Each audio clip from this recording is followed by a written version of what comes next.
Polveri sottili, Chioggia per ora è salva.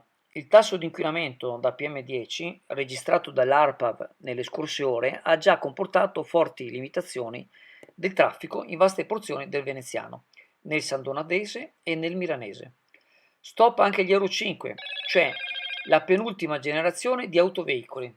Salvo un mutamento nel regime dei venti e della piovosità nelle prossime ore, le restrizioni potrebbero essere imposte anche nel Crudense. Le previsioni, però, lasciano ben sperare. Domani, infatti, i venti dovrebbero passare da ovest ad est. Seppur deboli, porterebbero un discreto volume di aria buona proveniente dal mare. Meglio ancora, dopodomani, grazie a qualche probabile precipitazione.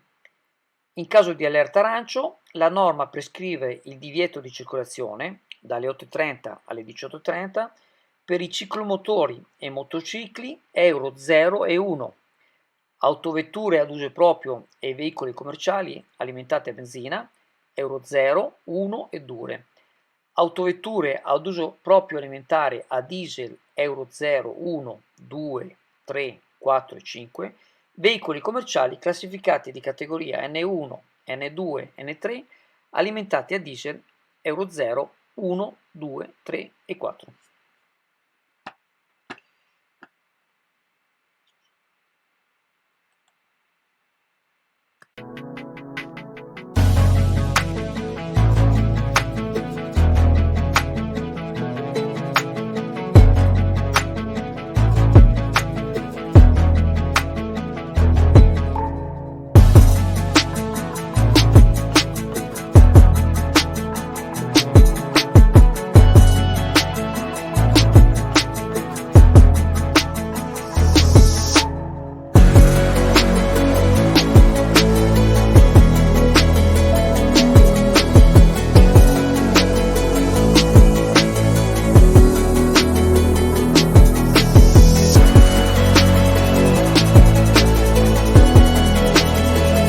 Come ogni anno, il 1° novembre, per quanto bel tempo abbia fatto fino al giorno prima, ci ha accolto con, si può dire, la prima nebbia di stagione, non un caligo da tagliare col coltello, ma dalle splendide giornate da spiaggia si è passati a quest'accenno di autunno. Nonostante il meteo non sia stato proprio favorevole, Chioggia anche oggi, complice la giornata di festa, ha avuto il pieno di turisti, vestiti un po' più pesanti di quanto non abbiano fatto fino a ieri. Chioggia ha comunque un suo fascino, anche avvolta nella nebbia, ed è sempre sorprendente che, non proponendo in definitiva grandi eventi se non in modo sporadico, riesca ad attrarre sempre molti visitatori. In caso di eventi l'affluenza di turisti sale in modo esponenziale e la città dovrebbe riconsiderare questa enorme potenzialità che abbiamo nelle mani. Quest'anno gli eventi che si sono realizzati sono stati di richiamo e hanno ottenuto un tutto esaurito, un momento magico che la città deve rendere durevole. Sicuramente costa impegno, costa fatica, soprattutto se si dovessero cercare eventi a basso costo ma ad alta resa, ma di grande soddisfazione sia per visibilità che per economie.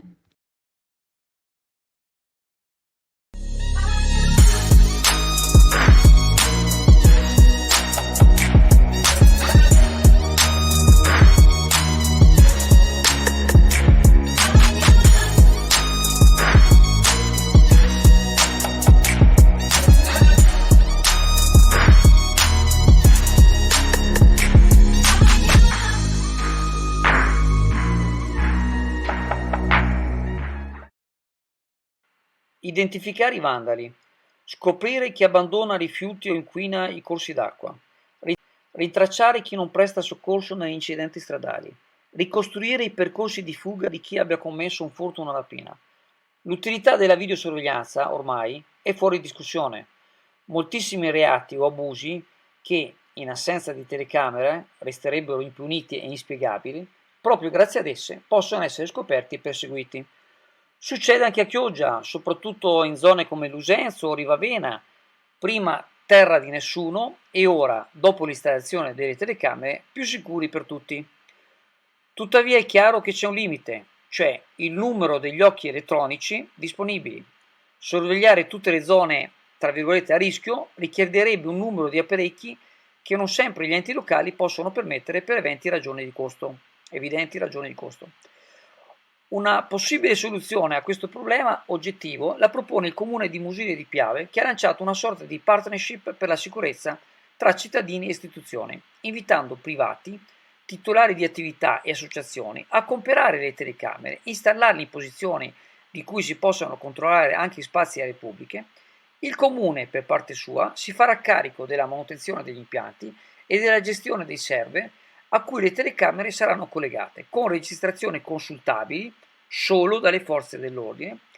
In questo modo i privati contribuiranno alla sicurezza propria e della comunità in generale e il comune risparmierà sui costi complessivi del sistema, un'idea che si potrebbe applicare anche a Chioggia.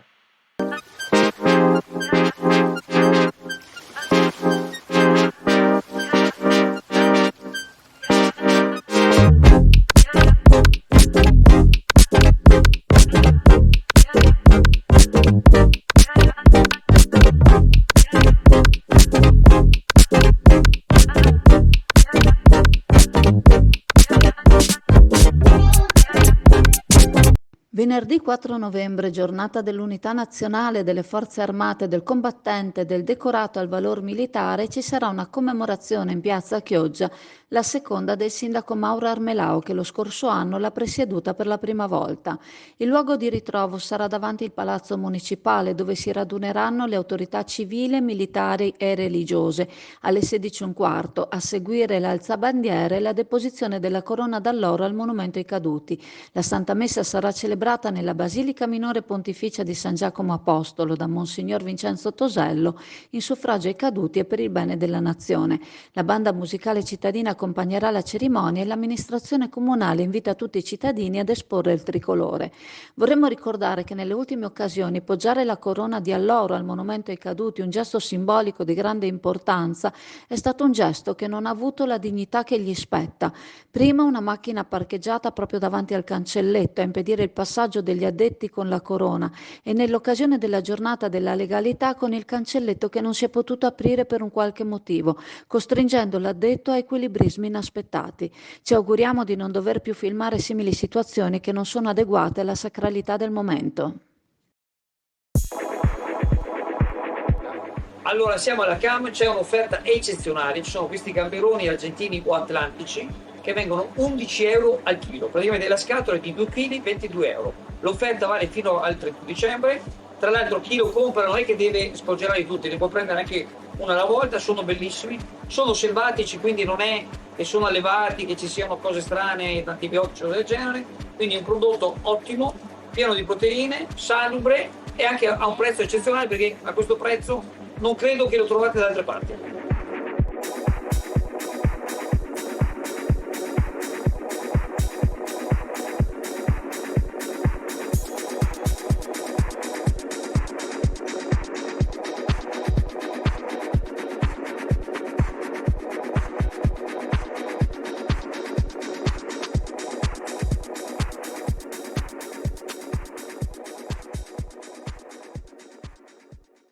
Sono anni ormai che la cisterna Borgo San Giovanni è stata imbrigliata con una rete a protezione perché i calcinacci non si stacchino, finendo a terra, rischiando di colpire qualcuno. Ma da anni ormai la struttura che sostiene la rete è in condizioni pietose, i ferri sono stortati e la rete stessa in più punti presenta lacerazioni tali che ci si chiede quale sia la sua efficacia. Sembrava che l'intervento della messa in sicurezza fosse temporaneo in attesa di lavori urgenti da mettere in pratica, ma la temporaneità in Italia sembra non aver durata. Nel frattempo la struttura della cisterna di Borgo, come la struttura di quella in campo Cannoni, sono in carne viva e lasciano trasparire ovunque i ferri dell'armatura del calcestruzzo, che a sua volta si sta staccando a pezzi. La copertura di intonaco è sfaldata in più punti e la solidità del tutto, a vederla, appare compromessa. Non sappiamo a che data risalga l'ultimo sopralluogo fatto o quali progetti abbia Veritas nei confronti delle due cisterne, ma sarebbe probabilmente il caso di metterci mano. Ci sembra anzi strano che nessuno si dia da fare per chiedere di dare una sistemazione e togliere in via definitiva quella rete precaria.